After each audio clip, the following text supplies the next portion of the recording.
അനുപനെ പറ്റി എഴുതുമ്പോൾ കീവേഡായിട്ട് പലപ്പോഴും അസോസിയേറ്റ് ചെയ്ത് പറയുന്ന ഒന്നാണ് പ്രണയം.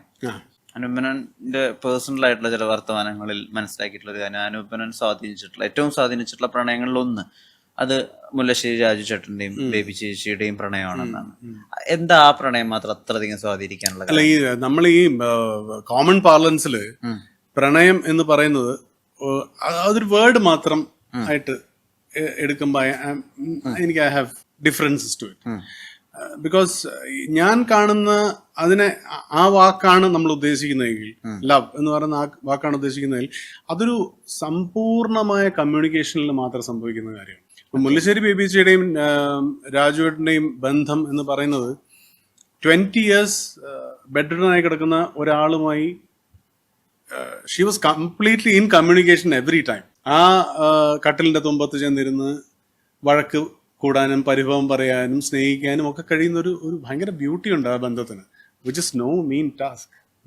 ആ ടാസ്ക് ആയിട്ട് എടുക്കരുത്, ശരിയാണ്. പക്ഷെ ടാസ്കിൽ അത് ഓർഗാനിക് ആയിട്ട് രണ്ട് വ്യക്തികൾ തമ്മിൽ അങ്ങനത്തെ ഒരു ബന്ധം ഉണ്ടാവുക എന്ന് പറയുന്നത്, ഇപ്പം ഫോർ ദാറ്റ് മാറ്റർ ഇപ്പം അവര് മാത്രമല്ല, ഒരുപാട് പേരുണ്ട്. ഇപ്പം എന്റെ അച്ഛനും അമ്മയും they have been together for 50 years. അവര് തമ്മിലേക്ക് രസകരമായ മറ്റൊരു കമ്മ്യൂണിറ്റി, അങ്ങനെ എത്രയോ അച്ഛനമ്മമാർ, എത്രയോ ഈ പറയുന്ന ലവേഴ്സ് നമുക്ക് ഒരുപാട് പേരെ ഞാൻ കണ്ടിട്ടുണ്ട്. വളരെ ട്രാൻഷ്യന്റ് ആയിട്ടുള്ള പെട്ടെന്ന് പോകുന്ന ഒരു സാധനമാണ് പലപ്പോഴും ഇത്. നമുക്കൊരു വർഷമൊക്കെ ഇത് വളരെ ഒരു റിഗറസ് പാഷൻ നമ്മൾ ഇൻവോൾവ് ചെയ്യുന്ന പ്രണയങ്ങളുണ്ട്. I am not talking about that. ഞാൻ ടൈമാണ് പ്രണയം എന്ന് പറയുന്നത്. We have to be in love for a bigger period.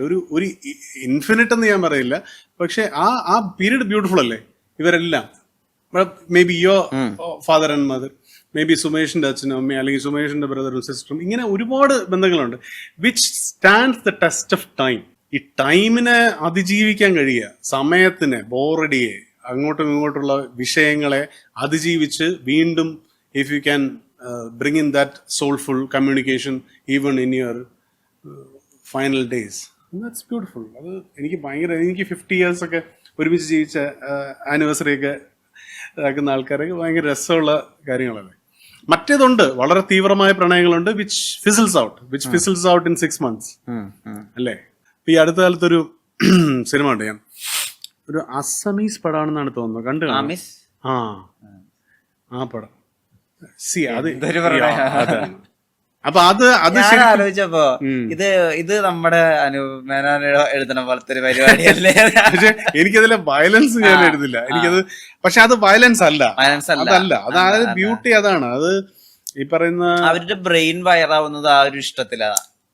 അത് മാത്രമല്ല, അതിനെ വേറൊരർത്ഥത്തിൽ നോക്കുമ്പോ ഇപ്പൊ കേട്ടോണ്ടിരിക്കുന്ന ആൾക്കാർക്ക് അമിസ് അറിയില്ലായിരിക്കും, ഞാൻ നീ മാത്രം സംസാരിക്കുന്ന ഒരു കാര്യം ഇത് മാറും. അമിസ് ഒരു മെയിൻ സ്ട്രീം ആസാമീസ് പടമാണ്. അതിന്റെ OTT പ്ലാറ്റ്ഫോം എനിക്കറിയില്ല, പക്ഷെ അത് ഗംഭീരാണ്. ആൻഡ് കുറെ നോമിനേഷൻസ് കിട്ടിയിട്ടുണ്ട്. You can check. Very simply told അല്ലേ. നമ്മള് അവരുടെ ഒക്കെ ഫസ്റ്റത്തെ പടാണ് പെട്ട ആക്ടേഴ്സിന്റെ ഒക്കെ ഒരുവിധ എല്ലാ ആക്ടേഴ്സിന്റെ ഫസ്റ്റ് പടം. ഇത്രയും വലിയ മിടുക്കന്മാരിരിക്കുമ്പോ നമുക്ക് കംപ്ലൈന്റ് ചെയ്യാൻ എന്തെങ്കിലും ഉണ്ടോ? അതാണ് ഞാൻ പറഞ്ഞത്, നമ്മള് ഡിസേർവ് ചെയ്യുന്നതിനേക്കാൾ കൂടുതൽ കിട്ടി വളരെ കംഫർട്ടബിളി എൻസ്കോൺസ്ഡ് ആയിട്ടിരിക്കുന്ന ആൾക്കാരാണ്. So we have no room for complaints, we have no rooms for നമുക്കൊരു argument over what this nature has given you content. ഞാൻ കേട്ടിട്ടുണ്ട് ഈ രാജുചേട്ടനും ബേബി ചേച്ചിയായിരുന്നു ബ്യൂട്ടിഫുളിന്റെ ഇൻസ്പിറേഷൻ, അവരുടെ ഒരു ബോണ്ട് ആയിരുന്നു. പലതും അതിൽ ഒരെണ്ണം അതായിരുന്നു ഉറപ്പായിട്ടും. ഇവർ ആദ്യം കാണുന്നത് എപ്പോഴാ അത് കണ്ടിട്ട് ഇങ്ങോട്ട് തിരിച്ചു പോകുമ്പോ നമ്മൾ കുറച്ചു നേരം അവര് നിൽക്കൂല മനസ്സിൽ. ഇതിലെ രസം വെച്ച് ഞാൻ രാജുവേട്ടനെ കണ്ടിട്ടില്ല. ഞാൻ ബേബിയെ പരിചയപ്പെടുന്നത് രഞ്ജേട്ടൻ വഴിയാണ്. രഞ്ജേട്ടനും ഗിരീഷേട്ടനും പുത്തഞ്ചേരി, അവര് വഴിയാണ് ഞാൻ ബേബിയെ പരിചയപ്പെടുന്നത്. അന്ന് രാജുവേട്ടൻ മരിച്ചുപോയി. അപ്പൊ എനിക്ക് ആ രാജുവേട്ടൻ കിടന്നിന്റെ കട്ടിലും അതൊരു ഭയങ്കര മോട്ടിഫാണ്. It's kind of a metaphor. ഉറപ്പായിട്ടും അത്. So I started. ഇപ്പം ഞാൻ എവിടെയായാലും I am mugging after stories. എനിക്ക് ഇഷ്ടമാണ് ഈ ആൾക്കാരുടെ കഥകൾ കേൾക്കാനും. ഞാൻ പാവാട ഷൂട്ട് ചെയ്യുമ്പോൾ ഞാനും പൃഥ്വിയും കൂടെ സ്ഥിരമായി ഷൂട്ട് കഴിഞ്ഞ് എൻ്റെ ക്യാരവാനിൽ ഇരിക്കുമ്പം വേണുചേട്ടനും മണിയമ്പിൾ രാജേട്ടനും വരും. നെടുമുടി വേണു, മണിയമ്പിൾ രാജേട്ടനും. ഞങ്ങളൊരു 7 മണിക്കൊക്കെ ഷൂട്ട് കഴിഞ്ഞാൽ 10:30-11 മണി അതിനകത്തിരുന്ന് കഥകൾ കേൾക്കും ഇവരുടെ. പഴയ വളരെ വേർഡൻഡ് ആയിട്ടുള്ള മലയാള സിനിമയുടെ ഈ പറയുന്ന ഏറ്റവും ശാദ്വല കാലഘട്ടത്തിലെ കഥകൾ. അതുപോലെ ഇത്തരം കഥകൾ കേട്ടപ്പോൾ ബേബി ചേച്ചി പറയുന്നത്, രഞ്ജേട്ടൻ പറഞ്ഞു തന്നിട്ടുള്ളതും, ബേബി ചേച്ചിയുടെ മോളുണ്ട് നാണിയും അനൂപുണ്ട്, നിരഞ്ജനയുടെ അമ്മയച്ഛനും. അപ്പൊ അവര് പറയുന്ന കഥകളും, സോ ഇറ്റ് വാസ് ഒരു confluence of so many stories. അതിൽ നിന്നാണ് എനിക്കത് കിട്ടുന്നത്. ഞാൻ for that matter I tell you, not only that love story, there are countless other love stories which is close to my heart. People you don't no.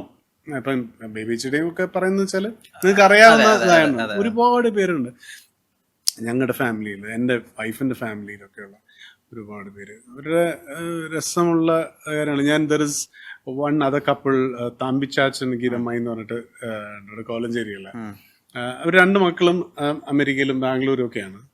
അവരൊരു വലിയ വീടിന്റെ അകത്ത്, നമ്മൾ ഈ മറ്റേ ഭൂമിയുടെ അവകാശികൾ എന്നൊക്കെ പറഞ്ഞ വൈക്കം മുഹമ്മദ് ബഷീറിന്റെ സിനിമ, അതുപോലത്തെ ഒരു വീടാണ്.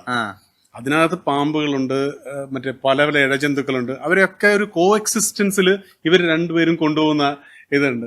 സഖാവ് മൂർഖൻ എന്നൊക്കെ വിളിച്ചിട്ട് മേ ബി അങ്ങനെ വിളിക്കുന്നുണ്ടോ എന്നറിയില്ല. പക്ഷെ തമ്പിച്ചാച്ചൻ ഇസ് വൺ, എനിക്ക് ഒരുപാട് എന്നെ ഇൻഫ്ലുവൻസ് ചെയ്ത, എനിക്കൊരു ക്യാരക്ടറൊക്കെ ആക്കണമെന്ന് തോന്നിയ ആളാണ് പുള്ളി. നന്നായിട്ട് പഴയ ജിം റീവ്സിന്റെ ഒക്കെ പാട്ടുകൾ പാടും, വിന്റേജ് ഇംഗ്ലീഷ് സോങ്സ്. സോ അവര് മറ്റൊരു അത്തരം കപ്പിളാണ്. So many.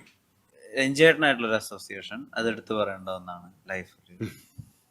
ഞാൻ കേട്ടിട്ടുണ്ട്, ഇത് അനൂപേട്ടൻ അങ്ങോട്ട് പറയുമായിരുന്നു ഈ തിരക്കഥ വായിച്ചിട്ട്, ഇത് പല കാലഘട്ടങ്ങളൊക്കെ ഉണ്ടല്ലോ, അങ്ങനെ നമുക്ക് തമിഴിൽ നിന്ന് വിക്രത്തിനെയൊക്കെ ആലോചിച്ചാലോ എന്ന് പറഞ്ഞൊരു കോൺവെർസേഷൻ ഉണ്ടായിരുന്നു, ഞാൻ കേട്ടിട്ടുണ്ട്. ട്രൂ ആണോ? അതുകൊണ്ട് ഞങ്ങളത് അങ്ങനെയല്ല. കഥ എങ്ങനെയാന്ന് വെച്ചാല് ഞാനും ജ്യോതിർമയും കൂടെ ചെയ്യേണ്ട ഒരു ഷോർട്ട് ഫിലിമാണ് അത്. ആക്ച്വലി രഞ്ജേട്ടൻ ആദ്യം പ്ലാൻ ചെയ്തത് അങ്ങനെയാണ്. അതിന് സുബേർക്ക, നമ്മുടെ വർണ്ണയത്ര മഹാസുബേർ വന്ന് കഥ കേട്ടിട്ട്, നിങ്ങളെന്തിന് ഷോർട്ട് ഫിലിം ആക്കുന്നത്, സിനിമയായിക്കൂടെ? സിനിമയാക്കുമ്പോൾ ഈ പറഞ്ഞ പോലെ ഞാനെന്ന് പറയുന്ന ഒരു നോൺ എൻറ്റിറ്റിയാണ് സിനിമയിൽ. അന്ന് നമ്മളെ മറിച്ചൊന്നൊരു പടമൊന്നും ചെയ്യാൻ പറ്റില്ല. അപ്പൊ അത് മാറ്റിയിട്ട് പൃഥ്വിയും പ്രിയാമണിയുമായി.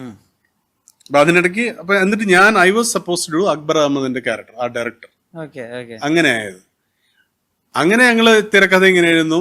പിന്നെ രഞ്ജേട്ടൻ പറഞ്ഞിരുന്നു, ഞാൻ എഴുതുന്നു. എന്റെ കോൺട്രിബ്യൂഷൻ ഒന്നും ഇല്ല ഇതിനകത്ത്, അദ്ദേഹം തന്നെയാണ് പറയുന്നത്. ഞാൻ എഴുതിയെടുക്കുന്നത് ഞാനാണ്. അത് ഭയങ്കര രസമുള്ള ഒരു ഭയങ്കര നല്ല മഴയത്ത് രഞ്ജേട്ടന്റെ പഴയ വില്ലയിലാണ് അത് സംഭവിക്കുന്നത്. ഇപ്പൊ എന്നെ സംബന്ധിച്ചിടത്തോളം ഈ പറഞ്ഞ പോലെ നമ്മുടെ മറ്റൊരു സിനിമാറ്റിക് ഐക്കോണാണ് രഞ്ജേട്ടൻ എന്ന് പറയുന്നത്. അപ്പൊ അദ്ദേഹത്തിന്റെ വീട്ടിലിരുന്ന് ചെയ്യാന്ന് പറയുന്നത് തന്നെ ഒരു that it self is A blissful ceremony. അപ്പം അതിന്റെ ഒരു പോയിന്റ് എത്തിയപ്പം രാജു വിളിച്ചു പറഞ്ഞു, അവന് രാവൺ എന്ന് പറഞ്ഞ പടം വന്നു മണിരത്നത്തിന്റെ. അപ്പൊ അവന് ബൾക്ക് ഡേറ്റ്സ് അങ്ങോട്ട് കൊടുക്കണം, ഇതാ പറ്റത്തില്ല. അങ്ങനെ രാജുവിന് പകരം ആര് എന്നുള്ള ചിന്തകൾ വന്നു. അങ്ങനെ അതിനകത്ത് മാധവൻ, അജിത്ത്, തമിഴിൽ നിന്നൊരു ഒരുപാട് പേര്. അപ്പൊ ഞങ്ങള് കോർഡിനേറ്റ് ചെയ്യുന്നു. ശങ്കർ അവരെ വിളിക്കുന്നു, പപ്പേട്ടനുണ്ട്, അദ്ദേഹം വിളിക്കുന്നു. ഷേബാസ് അവൻ ഇടയ്ക്ക് വരും, അവൻ പാട്ടൊക്കെ പാടി അവിടെ ഇരിക്കും. അങ്ങനെ ഒരു ദിവസം ഷേബാസിനെ തിരിച്ച് വീട്ടിൽ കൊണ്ടുവിടാൻ വേണ്ടി ഞങ്ങൾ പോകുമ്പം ആരും അങ്ങോട്ട് ശരിയാവുന്നില്ല. മാധവന് ഡേറ്റ് ഇല്ല, മറ്റേന്നൊക്കെ പറഞ്ഞിട്ട് വിക്രത്തിന് ഡേറ്റ് ഇല്ല, ആർക്കും ഇല്ല. പിന്നെ മലയാളത്തിനും ആരെയൊക്കെയോ നോക്കി, അതൊന്നും വർക്കൗട്ട് ആവുന്നില്ല. കാരണം അതൊരു ഈസി റോൾ അല്ലല്ലോ. 26 to 55 എല്ലാ ഏജും ചെയ്യേണ്ടതാണ്. അങ്ങനെ എഗൈൻ ഒരു വലിയ മഴയത്ത് ഷേബാസ് അമ്മനെ വീട്ടിൽ കൊണ്ടുപോകാൻ വേണ്ടി പോകുമ്പം പപ്പേട്ടൻ ഫ്രണ്ടിലിരിക്കുന്നു, ഞാൻ വണ്ടി ഓടിക്കുന്നു, എന്റെ വണ്ടിയാണ്. അപ്പം പപ്പേട്ടൻ ഫ്രണ്ടിൽ ഇരിക്കുന്നു, ബാക്കിൽ ഷേബാസ് അമ്മന് രഞ്ജേട്ടനും. അപ്പൊ പപ്പേട്ടനെ ആരെയോ ഒരാൾ വിളിച്ച്, ഇവിടുത്തെ ഏതോ നടനെയാണ്. അപ്പൊ വിളിച്ചിട്ട്, രഞ്ജി അയാൾ നടക്കില്ല കേട്ടോ, അയാളിങ്ങനെയൊക്കെ പറയുന്നുണ്ട് എന്ന് പറഞ്ഞിട്ട് കട്ട് ചെയ്തു. നമുക്ക് ഇയാളെ വിളിച്ചാലോ എന്ന് പറഞ്ഞ് നമ്മുടെ മറ്റൊരു നടന്റെ പേരെന്തോ പറയുമ്പോൾ രഞ്ജേട്ടൻ ബാക്കിൽ എന്ന് പറഞ്ഞു, അജയചന്ദ്രൻ ചെയ്യുന്നയാളാണ് ഇപ്പോൾ ഈ വണ്ടി ഓടിക്കുന്നത്. That was A moment. Such halcyon moments. കയ്യിന്ന് പോ അങ്ങനെ അതൊരു എന്താ പറയാ, again it's an orgasmic pleasure. So it was a moment. അത് നമ്മൾ അങ്ങനെ ജീവിതത്തിൽ അങ്ങനത്തെ നമുക്ക് എന്താ പറയാ, നമ്മളൊരു മാർക്ഡ് ആയിട്ടുള്ള പല ലാൻഡ് മാർക്ക് മൊമെന്റ്സ് ഉണ്ടാവില്ലേ. It was one such. അങ്ങനെ പറയുമ്പോൾ ഇത്തരം മൊമെന്റ്സ് എല്ലാം ഉണ്ടാകുമ്പോൾ ഭയങ്കര ആംബിയൻസ് ആയിരിക്കും.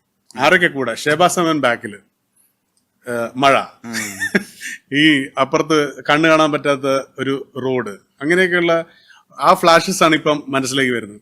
So that happens with everybody's life.